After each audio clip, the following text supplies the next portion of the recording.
Permíteme contarte hoy la historia de uno de los líderes más carismáticos de Alemania, que inicia en el año de 1913.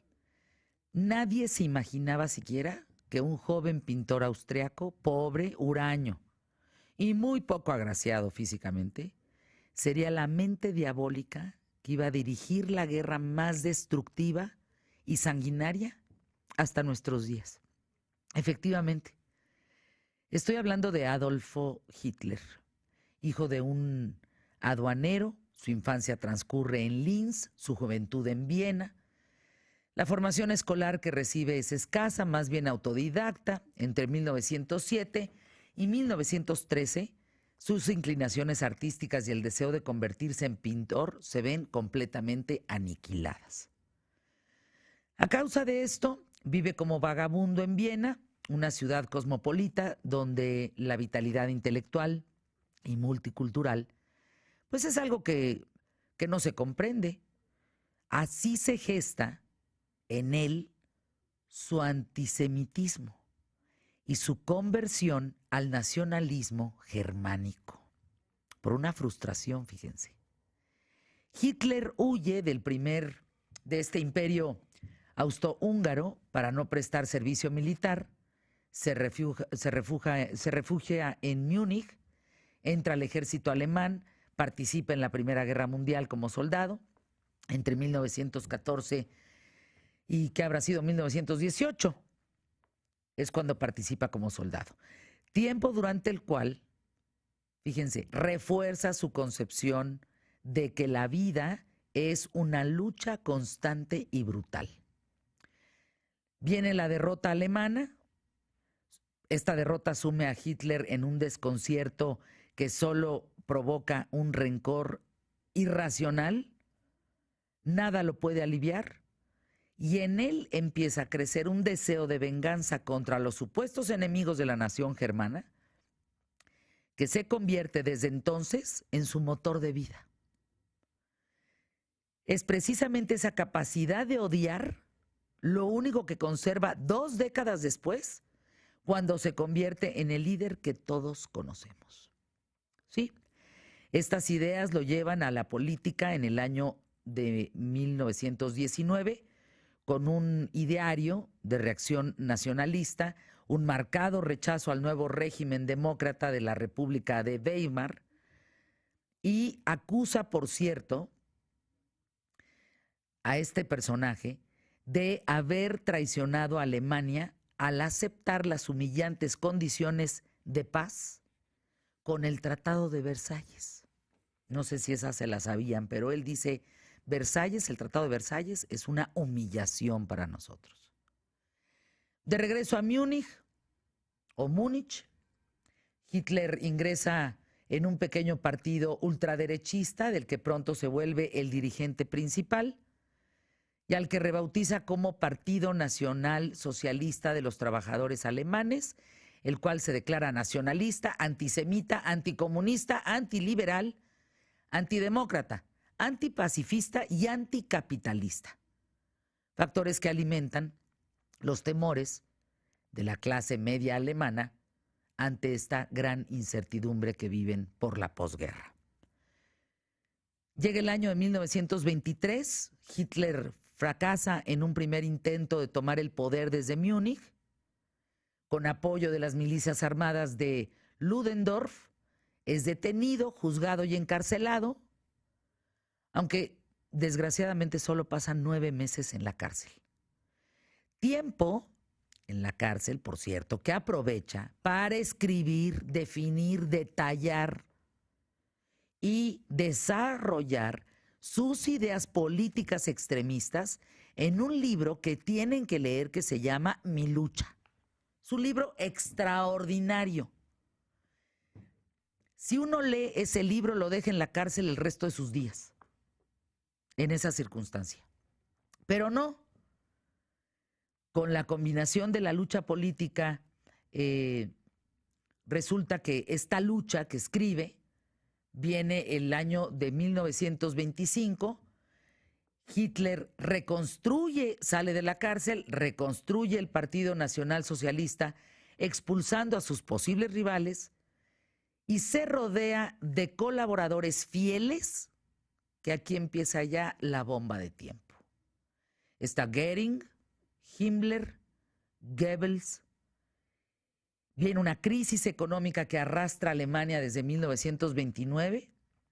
Vienen dificultades políticas de la República de Weimar. Le dan una audiencia, un aumento entre los desempleados y descontentos con el régimen, que quedan embrutecidos, ojo, embrutecidos, hipnotizados, con sus discursos, meramente discursos, foco rojo, donde promete que él terminará con todo eso. Con la visión de la lucha política legal, con el uso ilegítimo de la violencia en las calles por medio de sus seguidores, foco también bien rojo, los nacionalsocialistas o nazis, resulta que empieza Hitler entre ellos a ganar peso electoral hasta que es nombrado jefe del gobierno por el presidente Hindenburg. Estás hablando en 1933. Esto es muy importante destacar porque en sus intentos pasados, Hitler nunca logró ganar en las elecciones. Desde la Cancillería, Hitler destituye entrandito, así, entrandito, los falsos discursos y la madre del muerto, nada, no empieza a ser más que puro desastre. Hitler destituye entrandito el régimen constitucional y lo sustituye por una dictadura de partido único basada no en el partido, sino en su poder, en el poder de Hitler, en su poder personal.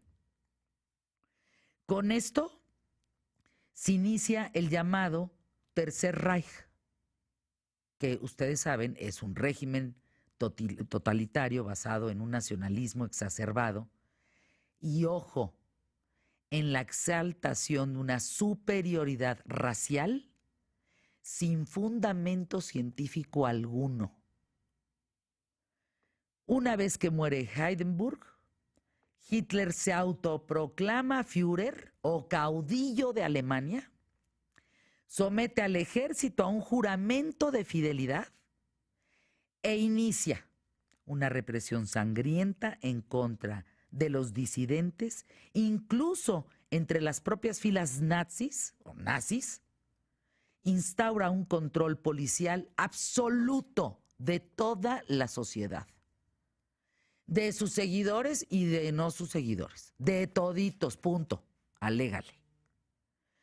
Las leyes de Nuremberg, instauradas en 1935 con un marcado sentido racista, evidentemente, empiezan a dar pie a la persecución, exterminio sistemático de los judíos europeos a partir de 1939. Gran parte de la política internacional de Hitler es la clave en su promesa de reconstruir Alemania, desviando la atención de los conflictos internos hacia una acción exterior agresiva. No, bueno, aquí hago un paréntesis en mi guión. ¿Se dan cuenta de todo lo que estoy compartiendo contigo? ¿Cuánto se relaciona con el día a día año 2017? Año 2017. El exterminio más brutal de la historia de la humanidad, hasta ahora registrado. Ni los tutsis, ni los... nada. Ni Pol Pot, nada. Y la gente lo llevó al poder. Simpatizantes de la dictadura fascista italiana de Mussolini, resulta que también lo apoyan. Ayuda a Franco en la Guerra Civil Española de 1936, que será sin duda un ensayo para su propia guerra mundial. Completa sus alianzas con la incorporación de Japón en la alianza antisoviética en el llamado Pacto Anticomintern, para formar después el eje justamente que recordamos todos de 1937, Berlín, Roma, Tokio. 3 potencias contra el mundo. Pero ¿qué hace que Hitler se convierta al paso de 20 años, en un líder tan poderoso que incluso lleva a una buena parte de Europa, Asia y América a la guerra. Una persona, logra la guerra en 3 continentes. Su triunfal ascenso al poder se basa en sus habilidades retóricas, algo que no debemos de olvidar, sobre todo ahora que estamos en tiempos de campañas electorales, es que Hitler predicaba para la gente que estaba desesperada frente a un sistema actual. Su nacionalismo regenerador encandila a los jóvenes, sobre todo a los jóvenes, que consideran que es el momento de forjar una nueva Alemania y que están hasta la madre de vivir lo que están viviendo en el sistema en ese momento. Y le dan todo el poder a Hitler.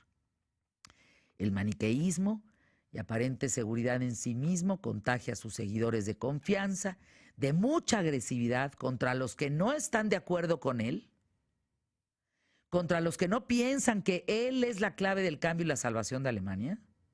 Y es cuando utiliza a los judíos para convertirlos en los responsables de todo y tener en quien concentrar todo el odio. Yo ahí nada más les dejo de tarea, por ejemplo, en el país vecino, el presidente, en quién y en quiénes y en qué razas ha concentrado su odio, ¿eh? Y nosotros estamos en la lista, mexicanos. Consciente Hitler de su poder para hipnotizar a las masas, porque eso hacía, las embrutecía. Hitler se construye un pasado heroico y se presenta como un visionario, casi profeta. Ofrece a los alemanes algo que necesitan urgentemente. Ojo, la esperanza de mejorar y alcanzar la plenitud en una etapa de crisis absoluta y total. Por increíble que parezca, buena parte del pueblo germano lo sigue, aún sabiendo que su objetivo es destruir el sistema democrático y ejercer actos de violencia criminal. Y si como político es un ser enfermo de poder, pues cada vez más lo era debido a los múltiples fracasos para alcanzarlo, para ser canciller. Ya que llega a ser canciller, usa sin escrúpulos todos los mecanismos de Estado para convertirse en objeto de veneración, subrayo, objeto de veneración para millones de personas que jamás lo cuestionaron ni lo criticaron, y quien lo cuestionaba o lo criticaba, lo mataban. Puntos centrales para entender el liderazgo negativo de Hitler son su habilidad para manejar el odio de los habitantes, el hartazgo de los habitantes, sus decisiones solitarias, su radicalismo, la puesta en escena de los mítines, su fuerte conexión con las masas, su audacia y la facilidad de prometer. Pero así, la determinación de, entrando y teniendo el puesto de poder, cambiar la constitución de un país a como se le viniera en gana, siendo él el poder absoluto. Yo te pregunto hoy en este periodismo de vida y te cuento esta historia, sobre todo, pues el perfil de una mente criminal que bajo la apariencia de un salvador de un pueblo se convierte en el líder más poderoso de casi un continente completo, siendo Hitler un líder indudablemente, pero indudablemente un líder negativo que logró utilizar esas habilidades para alcanzar su poder absoluto. En el caso de Maduro, que lo han comparado como a Trump, en el caso de Maduro lo pusieron un grupo de personas por la muerte de Chávez. Hasta pajaritos le hablan. Hoy las condiciones de Venezuela son terribles. Te pregunto, porque según el sociólogo alemán Max Weber, el liderazgo se divide en 3 tipos que van desde el más cómodo, el más tenaz y comprensivo, hasta los que son opresores, tiránicos y, en palabras simples, el líder es aquel encargado de guiar a otras personas por el camino correcto o incorrecto para alcanzar objetivos específicos o metas que comparten con tal o cual persona. Hoy te pregunto, ¿conoces líderes negativos? ¿Hay alguno que te viene a la mente? ¿O en tu vida personal o laboral? Esto es un tema que vamos a tratar hoy en ¿Qué tal, Fernanda?